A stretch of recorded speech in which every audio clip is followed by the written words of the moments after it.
රුහුණු රටම එළිය කරන ඓතිහාසික රුහුණු මහා කතරගම ඇසළ පුරාතනයේ සිට පැවත එන පෙරහැර මංගල්‍යය.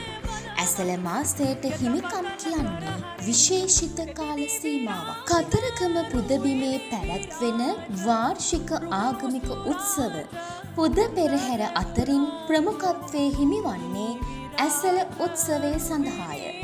කතරගම දෙවිඳුන් හා වල්ලි අම්මා අතර මංගල උත්සවයේ සිහිපත් කිරීම අරඹයා මෙය පැවැත්වේ. වසර 2000කටත් අධික කාලයක් මුළුල්ලේ ලංකාවාසී මහජනතාවගේ වන්දනාමානයටත් පුද පූජාවන්ටත් පාත්‍රව සිටින මහා බලැති කතරගම මහා දෙවියන් උදෙසා එම පින්බිමේ පැවැත්වෙන වාර්ෂික ඇසළ මංගල උත්සවයට දේශීය විදේශීය ලක්ෂ සංඛ්‍යාත දෙව් බැතිමතුන් පිරිසක්